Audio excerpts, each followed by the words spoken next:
Hey guys, I'm back, and I wanted to share with you a little bit different of a video than I've done so far, but it's a type of video that I've been enjoying myself watching on YouTube. Several of the makeup gurus and a few other people that I watch will occasionally do a book review. I really like All That Glitters 21, I think. She calls hers glitteratures.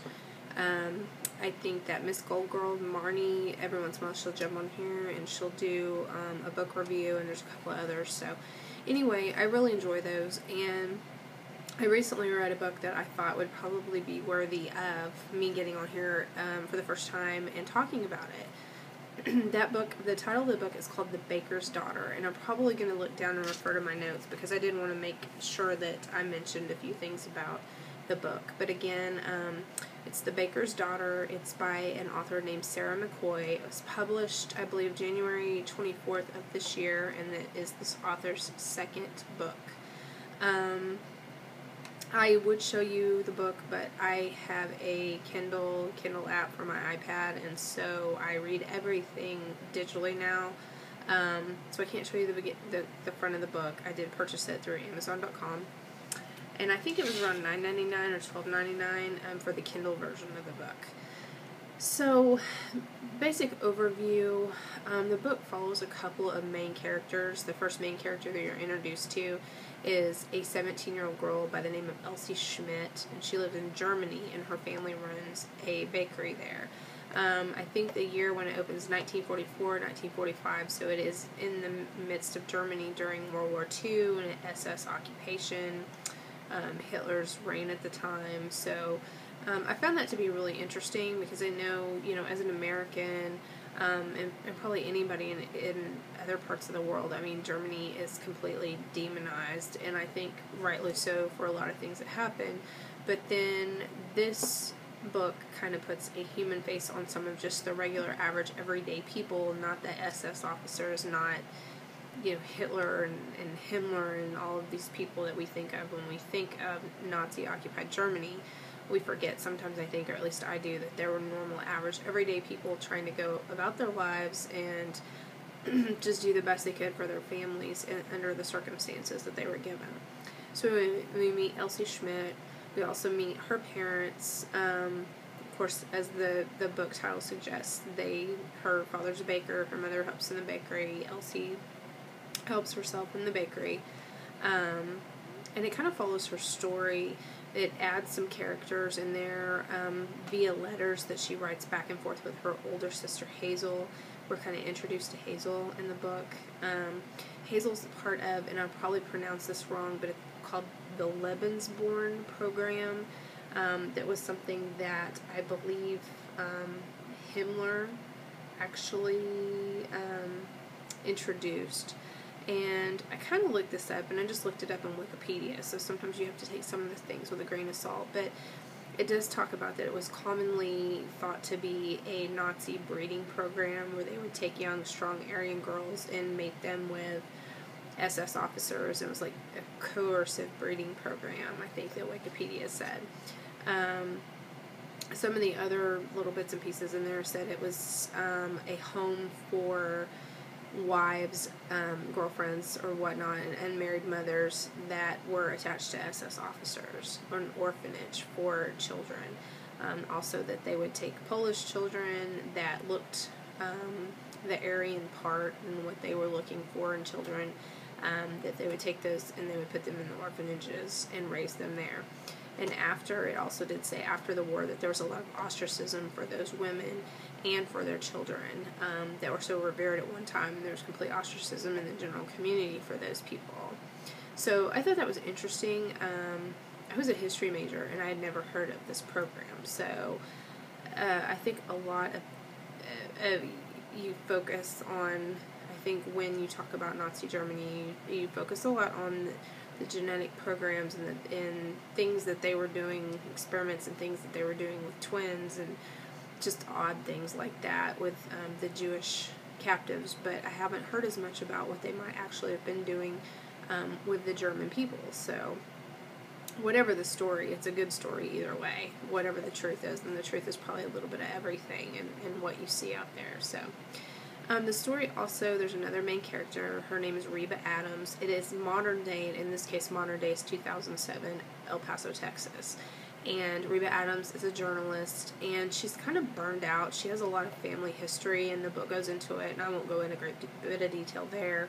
But she is basically assigned a piece about Christmas traditions around the world, and that is how she comes into contact with Elsie in modern-day El Paso, Texas. And Elsie, at this point in time, has moved to the United States through a series of circumstances, and she owns a German bakery in El Paso, Texas.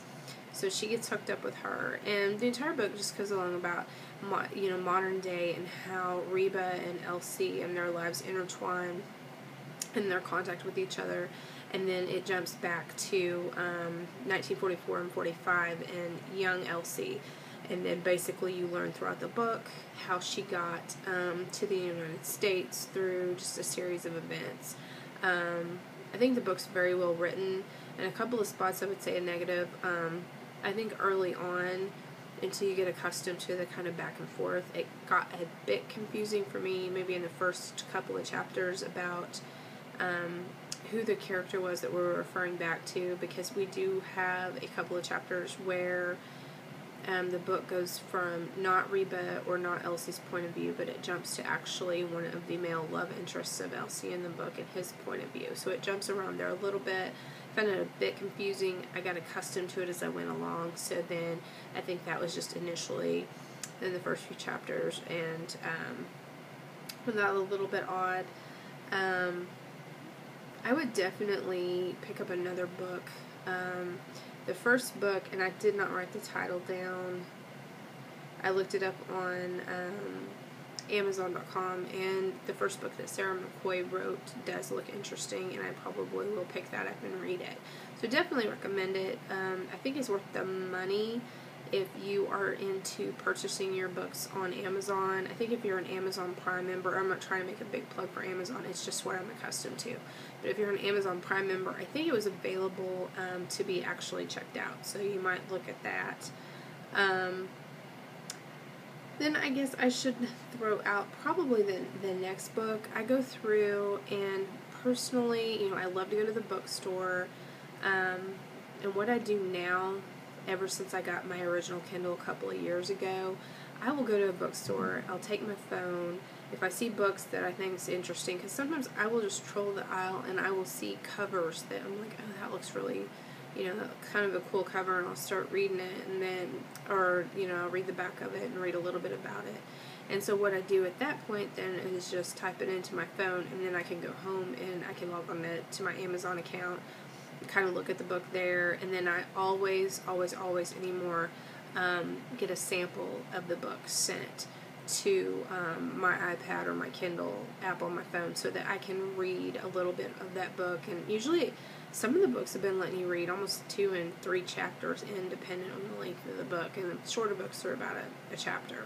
So I do that, and then, if it hooks me from the get-go, then I go ahead and I continue to read. So I have several things up, so I may see a lot of book reviews. I have several things that I'm interested in reading, and I've sent several of those samples over to my iPad to take a look at. The next book that I actually purchased is a book called 3 Moons Over Sedona, and that is by Sherry Hartzler. And just to kind of give you an indication of what it's about, a lady in her 50s, she loses her husband. She's kind of been under his thumb all her life. She gets in his old Fleetwood Cadillac that she has never driven in her life to go to the grocery store to pick up some ice cream for her grandkids. She stops and gets gas. She meets a lady there that is from Sedona, Arizona, and the lady's like, hey, it's a wonderful place. Have you ever been to Arizona?